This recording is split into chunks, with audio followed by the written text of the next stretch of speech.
Hello my dear students. ये video मैं ISC accounts के बच्चों के लिए बना रहा हूँ। ठीक है। आईएससी अकाउंट्स क्लास 12 में जो बच्चे हैं इस समय, जिन्होंने हाफ ईयरली एग्ज़ाम शुरू होने वाले लमसम सारे स्कूल्स के, जिन्होंने पूरा कुछ पढ़ाई नहीं करी अभी तक एंड दे आर वरीड कि यार हमने कुछ पढ़ा नहीं है एंड इन टेंशन कि क्या होगा। ठीक है। मेरी वीडियोस आईएससी वाले बच्चे भी देख सकते हैं, सीबीएसई वाले बच्चे भी देख सकते हैं। इसमें मैं पूरा का पूरा ट्राई करूंगा कि मैं admission of a partner chapter को कुछ पार्ट्स में लेके आपको सारा एक्सप्लेन कर पाऊँ। ठीक है। बस आप लोगों ने मुझे समझना है, सुनना है, आप लोगों को पूरा एडमिशन चैप्टर क्लियर हो जाएगा एक सेशन में। ठीक है। Admission of a partner chapter का मतलब है पार्टनरशिप फर्म चल रही थी, उसमें एक नया पार्टनर एंटर होता है। ठीक है। जैसे एज्यूम कर लो ए और बी दो partners and C is a new partner. ठीक है। अब ए और बी का पहले से रेशियो था 1:1, सी आ गया 1/4 में। ठीक है। तो अब सी ने कुछ गेन किया, नया पार्टनर आ रहा है, कुछ गेन कर रहा है, तो मतलब पुराने पार्टनर्स कुछ सेक्रीफाइस कर रहे हैं। तो सबसे पहला फॉर्मूला लिख लो, बहुत इंपॉर्टेंट है इसमें, sacrificing ratio. Sacrificing ratio is equals to old ratio minus new ratio. Sacrificing ratio is equals to old ratio minus new ratio. ठीक है। फॉर्मूला हो गया हमारा, sacrificing ratio is equals to old ratio minus new ratio. इसमें ना एक छोटा सा फर्क होता है। फर्क का मतलब क्या है? शेयर और रेशियो में फर्क होता है। जैसे मान लो ए और बी दो पार्टनर्स हैं and they have a ratio 3:2। ठीक है। 3:2 उनकी रेशियो है। तो 3/5 इज द एज शेयर। ए का शेयर कितना है 3/5 और बी का शेयर कितना है 2/5, और जो उनकी रेशियो बनेगी वो होगी 3:2। तो अगर आपको सेक्रीफाइसिंग रेशियो निकालनी है तो उससे पहले सेक्रीफाइसिंग शेयर निकालना है, और उनके जो ऊपर वाले न्यूमरेटर्स होंगे वो रेशियो में बना देंगे। ठीक है। तो पहला हो गया हमारा sacrificing ratio is equals to old ratio minus new ratio. ठीक है। अब अगर मान लीजिए हमें न्यू रेशियो बनानी है पूरी फर्म की, पहले से दो पार्टनर्स हैं ए और बी, और दोनों मान लेते हैं 3:2 में है। ठीक है। ए और बी दो पार्टनर्स हैं और 3:2 में है। तो ए का शेयर हो गया 3/5, बी का शेयर हो गया 2/5। इसमें नया आता है सी, उसका शेयर है आज से 1/4। ठीक है। ए और बी का पहले से कितना है 3/5 और 2/5। ठीक है। और अब आता है सी, उसका शेयर है 1/4। अब नए पार्टनर के आने से सबकी रेशियो चेंज हो जाती है। ठीक है। तो अब हमें सबकी न्यू बनानी है, पर हमें क्वेश्चन में ये नहीं पता कि किसने कितना सेक्रीफाइस किया था। तो न्यू शेयर कैसे निकलेगा हमारा? Old share into remaining share. Old share into remaining share करके हमारा निकल आएगा। ठीक है। ए का अगर पहले से था ओल्ड 3/5 इंटू रिमेनिंग, रिमेनिंग का मतलब 1 में से 1/4 माइनस कर दीजिए तो बचा 3/4। 1 किसका शेयर होता है? फर्म का। तो फर्म के 1 में से 1/4 माइनस कर दीजिए, बचा 3/4। तो ओल्ड इंटू रिमेनिंग, ओल्ड था हमारे पास पहले से 3/5 इंटू 3/4, तो ए का आ गया 9/20। बी का ओल्ड था 3/5 इंटू 2/5, सॉरी, बी का ओल्ड था 2/5 इंटू 3/4, तो 6/20, और सी का 1/4, उसको भी 20 का डिनोमिनेशन बना लेंगे तो 5 से मल्टीप्लाई, तो 5/20। ये आप लोग बेसिकली जानते होंगे जिन्होंने भी थोड़ा बहुत पढ़ा होगा कि सेक्रीफाइसिंग रेशियो का फॉर्मूला है old ratio minus new ratio.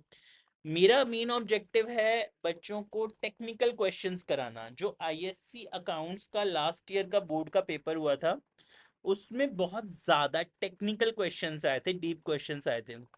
तो आई एम फोकसिंग कि इस बार मैं अपने सारे स्टूडेंट्स को डीप ही करा के चलूँ स्टार्टिंग से, ताकि आप लोगों को कोई प्रॉब्लम ना आए बोर्ड एग्जाम में, और आप लोगों को पता हो कि हाँ deep questions we can easily solve.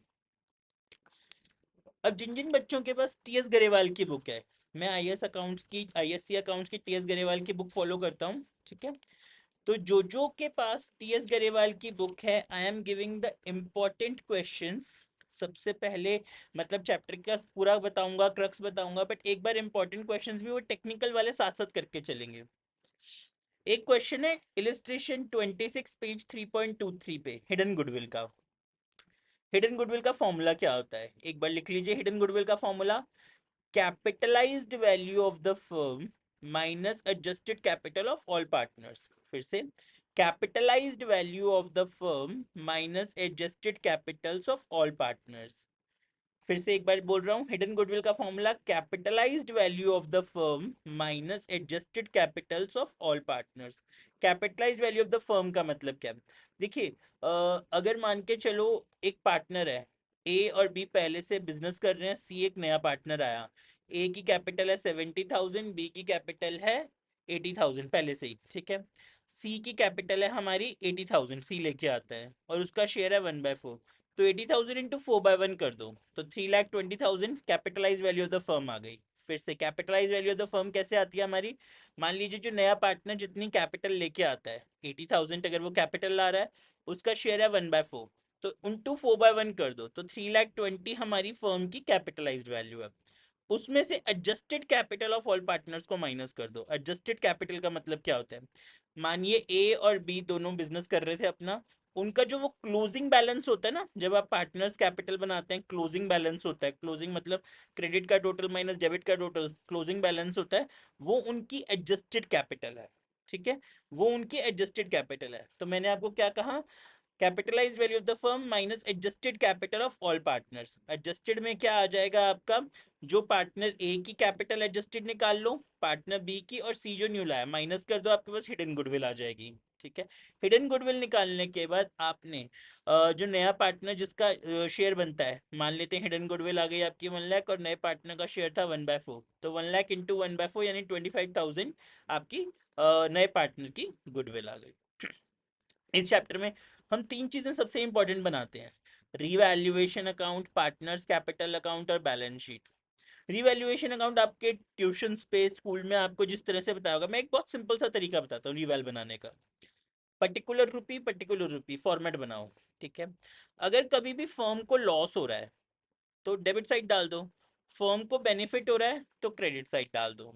फिर से ध्यान से सुनिएगा, रीवैल्यूएशन में अगर कभी भी फर्म को लॉस हो रहा है तो डेबिट साइड डाल दो, फर्म को बेनिफिट हो रहा है तो क्रेडिट साइड डाल दो। अगर मैं आपसे बोलूं plant and machinery is be reduced और डेप्रिशिएटेड बाय 20,000, तो कहाँ आ जाएगा? लॉस हो रहा है फर्म को, to plant and machinery, debit side डाल दो 20,000। Land and building is be increased by 50,000, land and building बढ़ रहा है, बाय लैंड एंड बिल्डिंग करके क्रेडिट साइड डाल दो। A provision is to be created for doubtful debts at 5% of debtors of 1 lakh. हमें एक प्रोविजन बनाना है 1 लाख का डेटर्स पे 5% का, तो प्रोविजन तो नुकसान है, 1 लाख का 5% डेबिट डाल दो। बहुत छोटा सा इजी तरीका रिवैल बनाने का, पर्टिकुलर रुपी। फर्म को अगर बेनिफिट होगा क्रेडिट साइड डाल दो, फर्म को लॉस होगा तो डेबिट साइड डाल दो।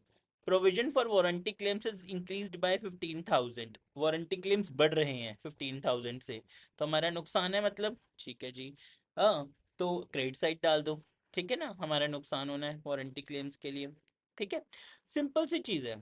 अगर हमारा इंक्रीज होता है वैल्यू ऑफ एसेट, बेनिफिट है क्रेडिट साइड, डिक्रीज होता है वैल्यू ऑफ एसेट, लॉस है डेबिट साइड, इंक्रीज हो रही है लायबिलिटी, हमारा नुकसान है, ठीक है ना, तो डेबिट साइड, डिक्रीज हो रही है लायबिलिटी, बेनिफिट है क्रेडिट साइड। सिंपल सा रूल बना दिया यार। पर्टिकुलर रुपी फॉर्म में बनाओ, अगर फर्म को बेनिफिट होता है तो क्रेडिट साइड डाल दो, फर्म को लॉस होता है तो डेबिट साइड डाल दो। अगला अकाउंट पार्टनर्स कैपिटल वाला, ठीक है। मान के चलते हैं दो पार्टनर्स हैं पहले से, ए और बी, और सी एक नया पार्टनर आ रहा है, तो फॉर्मेट कैसे बनेगा? Particular A B C. Particular में अब सबसे पहले by balance brought down, A और बी की ओपनिंग कैपिटल आ गई क्रेडिट साइड में, ठीक है। फिर उसके बाद एक छोटी सी चीज बताता हूँ, कभी भी अगर फर्म को पार्टनर को बेनिफिट होगा ना, किसी भी चीज का पार्टनर को फर्म से कुछ भी मिलेगा तो वो हमेशा क्रेडिट होगा। चाहे पार्टनर को जनरल रिजर्व मिले, चाहे वर्कमैन कॉम्पेंसेशन रिजर्व मिले, इन्वेस्टमेंट फ्लक्चुएशन रिजर्व मिले, प्रॉफिट एंड लॉस अकाउंट से प्रॉफिट मिले, कुछ भी चीज़ अगर पार्टनर को मिलेगी, पार्टनर हमेशा क्रेडिट होगा। जैसे कि मान लेते हैं हमने फॉर्मेट बनाया पर्टिकुलर ए बी और फिर सी भी आ गया, पर्टिकुलर ए बी सी आ गया, ठीक है। अब bye balance brought down, A और बी की कैपिटल आ गई। फिर सेकेंड चीज हमने रिवैल्यूएशन का प्रॉफिट वो निकाला था ना, रिवैल का इधर आ गया प्रॉफिट, और अगर लॉस होता तो रिवैल का डेबिट, ठीक है।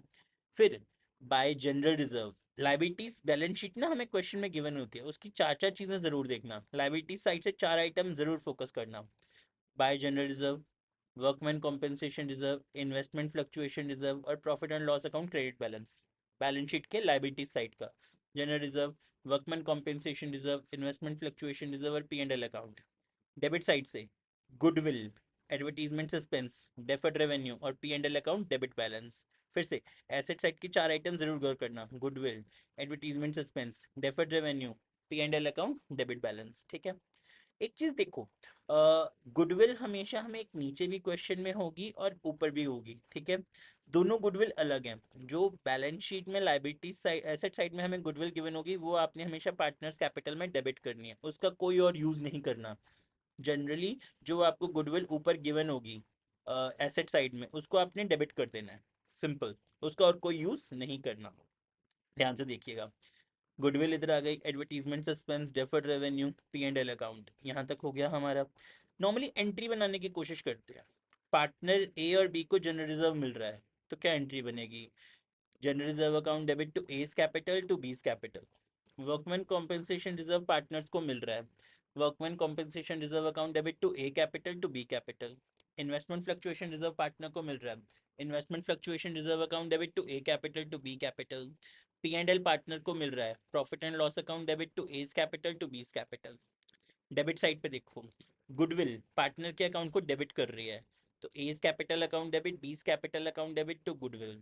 ठीक है, फिर उसके बाद advertisement suspense, A's capital account debit, B's capital account debit to advertisement suspense. ठीक है, फिर deferred revenue, A's capital account debit, B's capital account debit to advertisement suspense. फिर उसके बाद अपना प्रॉफिट एंड लॉस अकाउंट का debit balance, profit and loss account debit balance to A's capital to B's capital. तो ये चार चार item जो मैं बार बार बोल रहा हूँ ना, लाइबिलिटी साइड के चार आइटम और यहाँ पे इस साइड के हमारे चार आइटम, ये बहुत इंपॉर्टेंट है, इनका ध्यान दीजिएगा। ठीक है, अब उसके बाद देखते हैं, जब हम बैलेंस शीट बनानी है, बैलेंस शीट तो अपडेट हो जाती है, जो हमें क्वेश्चन में गिवन होती है अपडेट हो जाती है, पर टेक्निकल क्वेश्चंस का मतलब क्या है? टेक्निकल क्वेश्चंस का मतलब ऐसे क्वेश्चंस जो बच्चों को उलझाते हैं। ध्यान से सुनिएगा, ए और बी दो पार्टनर हैं, अब दोनों की हमारे पास एडजस्टेड कैपिटल है। एडजस्टेड मतलब इधर का क्रेडिट का टोटल कर दिया और डेबिट का टोटल कर दिया और बैलेंस आ गया, जिसको हम क्लोजिंग बैलेंस बोलते हैं, वो हमारे पास है। सी बैठा हुआ है और ए की कैपिटल आ गई 1 लाख की और बी की आ गई 2 लाख की, क्लोजिंग एडजस्टेड वाली। सी बैठा है, सी का शेयर है 1/4। अब सी कहते हैं यार बताओ मैं कितनी कैपिटल लेके आऊँ, ए की कैपिटल को प्लस करो, बी की कैपिटल को प्लस करो, कंबाइंड हो गई 3 लाख हो गई, इनटू सी का जितना शेयर आ रहा है, जितना हमने उसको देना है, मान लेते हैं 1/5 देना है, तो 1 - 1/5 करो, 4/5 आया। ठीक है, उसको उल्टा कर दो, 3 लाख इंटू 5/4 कर दो, जितना आएगा फर्म की टोटल कैपिटल, उसमें से ए और बी की कंबाइंड माइनस कर दो, जो आपके पास आ गया अब सी से वो मंगवा लो। फिर से समझो, ए की कैपिटल 1 लाख, बी की कैपिटल 2 लाख, क्लोजिंग बैलेंस, सी का शेयर है 1/5, 1 - 1/5 कर दो, 4/5 बचा। ठीक है, 4/5 बच गया रिमेनिंग। ठीक है जी, रिमेनिंग किसका है, ए और बी का है, 1/5 मेहमान है ना सी, उसको तो पहले दे दिया, 4/5 बचा, तो 3 लाख इंटू 5/4 कर दो। ठीक है जी, जितना भी आया अब हमारा, 3 लाख इंटू 5/4 कर लेते हैं, 3 लाख इंटू 5 डिवाइड बाय 4, 3,75,000 आ गया। ठीक है, अब 375 में से ए और बी की पहले से ही 3 लाख थी, 75 सी से मंगवा लो, एडजस्टमेंट ऑफ कैपिटल हो गया। देखो, बहुत छोटे छोटे टॉपिक हैं, छोटी छोटी ट्रिक्स हैं, मैं कोई स्पेसिफिकली आपको नोट्स से नहीं, उससे नहीं, हर क्वेश्चन को एक तरीके से कराऊंगा, ट्रिक्स से कराऊंगा, कुछ समझ आ जाएगा। अब सी कैपिटल ला रहा है, मान लो ए और बी दोनों की कैपिटल है, ए की 1 लाख है, बी की 2 लाख है, सी कैपिटल ला रहा है 3 लाख। ठीक है जी, सी ने बोला यार मेरी कैपिटल के प्रोपोर्शनेट पे सबकी चेंज होनी चाहिए। ठीक है जी, तो अगर सी कैपिटल ला रहा है 3 लाख, उसका शेयर है 1/4, तो 4/1 कर दो, तो फर्म की टोटल हो गई 12 लाख की। अब 12 लाख की कैपिटल को सबको न्यू रेशियो में स्प्लिट कर दो, न्यू रेशियो बनानी सीखी थी ना, old share into remaining share करके भी न्यू रेशियो आती है, sacrificing share is equal to old minus new करके भी रिमेनिंग रेशियो न्यू आती है। तो न्यू निकालो, 12 लाख की कैपिटल है, उसको न्यू रेशियो में स्प्लिट करो, फिर देखो कि ए की पहले से कितनी थी और अब कितनी होनी चाहिए, उससे उतने पैसे और मंगवाओ। और जब पार्टनर पैसे लाता है तो क्या एंट्री बनती है, cash account debit to C's capital, मतलब ए अगर ला रहा है तो cash account debit to A's capital, अगर विड्रॉ कर रहा है तो A's capital to cash. Journal entries पे फोकस करो। जो भी बच्चे टेक्निकली आईएससी अकाउंट्स का पेपर सॉल्व करना चाहते हैं, बोर्ड में चाहते हैं कि 95 तक आए हमारे, 100 आए, टेक्निकलिटी अडॉप्ट करो पेपर के लिए। उस तरह का माइंड बनाओ, कॉन्सेप्ट को समझो, जनरल एंट्रीज पार्ट पे फोकस करो, क्वेश्चन कैसे कैसे घूम सकता है, वेरिएशन कैसी ले सकता है उसको समझो। देखो मैं आपको एक सिंपल चीज बताता हूँ, मोस्टली ट्यूटर्स क्या करते हैं, इजीली इस चैप्टर में एडमिशन करा दिया, एडमिशन चैप्टर में रिवेल बना दिया, पार्टनर बना दिया, बैलेंस शीट हो गया। नहीं, adjustment of capital, hidden goodwill, adjustment entry, ध्यान देखो। अब मैं क्वेश्चन पूछता हूँ, तीन पार्टनर्स हैं पहले से, एक्स वाई जी, एक और नया आ गया, ए आ गया, ठीक है। उन्होंने डिसाइड कर लिया कि इस बार हमें वो general reserve, workman compensation reserve, वो एक्यूमुलेटेड प्रॉफिट्स एंड लॉसेस वाले आइटम्स है ना, वो नहीं डिस्ट्रीब्यूट करने हैं हमें, ठीक है। तो अब क्या करेंगे, सिंगल एडजस्टमेंट एंट्री पास करनी है। Old ratio minus new ratio का फॉर्मूला लगाओ। अगर कोई पार्टनर गेन करता है उसको डेबिट करो, कोई सेक्रीफाइस करता है उसको क्रेडिट करो। मान लो नया पार्टनर आ रहा है ए, और पहले से एक्स वाई जी, ठीक है। तो जिसमें अब जेड गेन कर रहा है, ए भी गेन कर रहा है क्योंकि नया आ रहा है। एज कैपिटल अकाउंट डेबिट, जेड्स capital account debit to X capital to Y. जो पार्टनर सेक्रीफाइस करता है उसको क्रेडिट करो, गेन करता है उसको डेबिट करो। अमाउंट बनाने की कोशिश करो कि एक हमें दो तीन अमाउंट दिए, जनरल रिजर्व दिया, वर्कमैन कॉम्पेंसेशन रिजर्व दिया, इन्वेस्टमेंट फ्लक्चुएशन रिजर्व दिया, टोटल करके उसके शेयर से मल्टीप्लाई। तो मेरे साथ में ना आप टेक्निकलिटी समझो। आई वॉन्ट टू प्रिपेयर कि आप बच्चे लोग ये एडमिशन चैप्टर हो गया, उसके बाद फिर हम रिटायरमेंट करेंगे, उसके बाद हम डिसोल्यूशन पे आएंगे, फंडामेंटल्स ऑफ पार्टनरशिप है, हमारा गुडविल वाला है, प्रॉफिट शेयरिंग रेशियो कैसे चेंज होती है। तो हर चैप्टर को आईएससी अकाउंट्स के लिए टेक्निकल से प्रिपेयर करो कि आप कितने टेक्निकल या डीप या डिफिकल्ट पार्ट को अकर कर सकते हो। आप देखो, 8-10 यूट्यूब के छोटे छोटे क्वेश्चन से या उससे नहीं सीखना, हमने हमने बुक को फोकस करना है। हमने ये देखना है कि बुक के कितने डिफिकल्ट टेक्निकल क्वेश्चंस हैं हमारे पास, तो हम उसको फोकस करके चलें, ठीक है। तो इस चीज़ के लिए मेरी आपसे एक रिक्वेस्ट है, be make a bond with me, ठीक है। अगर आप लोगों को लगता है कि आप लोगों को टेक्निकल पार्ट कवर करना है, एससी अकाउंट्स का डिफ़िकल्ट पार्ट कवर करना है जो मुश्किल है, prepare a bond with me. Classes बनाते हैं यार, पढ़ते हैं, उस तरह से मैं आप लोगों को सिखाऊंगा वो सारी की सारी चीज़ें, ठीक है। I need your support just basically. Perfect, thank you.